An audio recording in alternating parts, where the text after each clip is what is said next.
कमला नदीको शिर, कमला नदीको उद्गम भूमि, उद्गम स्थल यहीँबाट सुरु हुँदो रहेछ। कमला नदीको चाहिँ शिरको रूपमा प्रसिद्ध रहेको यो नेपालको सिन्धुली जिल्लामा रहेको माइस्थान मन्दिरबाट केही मास्तिरपट्टि कमला माईको मन्दिर सहितको यो प्रसिद्ध तीर्थस्थल कमलाको शिरमा आइपुगेका छौँ हामी। पानी चाहिँ यहाँ अलिकति सिमसार जस्तो सानो पोखरी जस्तो सुरुमा यसरी जरुवा जम्मा भएको देखिन्छ र बिस्तारै यो पानीले चाहिँ विराट स्वरूप लिँदै लिँदै तलतिर गएपछि नदी बन्न पुगेको छ। कमला नदी नेपालको नदी प्रणालीमा एउटा प्रमुख नदीकै रूपमा दोस्रो दर्जाको प्रमुख नदीको रूपमा रहन्छ, जसले चाहिँ तलतिर तराईतिर गएपछि विराट रूप लिएको कमला नदी हामी देख्न सक्छौँ।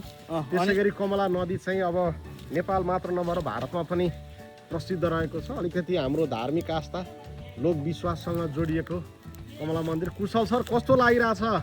यो चाहिँ आज म पहिलो पटक यो ठाउँमा आइरहेको छु। हजुर हजुर। यहाँ आउँदाखेरि चाहिँ एकदमै मन आनन्द एकदम प्रफुल्लित भइरहेको छ। हजुर हजुर। जुन कमला नदी हामीले जुन कमला दर्शन गर्थ्यौँ भनेर तल रोडको छेउमा जुन दर्शन गर्थ्यौँ, हजुर त्यो चाहिँ यहाँसम्म आउन टाढा हुने भएकोले मानिसहरूलाई सेवा सुविधा होस् भन्नको लागि यहाँ स्थापना गरियो। तर खास कमला माई मन्दिर, कमला माई मन्दिर अथवा कमला नदीको उद्गम स्थल नै चाहिँ यो ठाउँ रहेको हुनाले यतापट्टि हजुर ल धन्यवाद सर।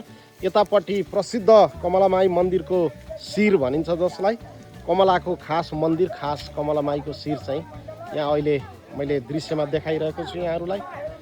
यसरी आज हामी एउटा प्रसिद्ध धार्मिक स्थल कमला माईको शिरमै आइपुगेका छौँ। हाम्रा यहाँनिर विभिन्न महानुभावहरू आइपुग्नु भएको छ, आदरणीय व्यक्तित्वहरू हामी सबै सँगै छौँ। कमलाको शिरमा हामी आइपुगेका छौँ, कमला नदीको शिरमा। धन्यवाद।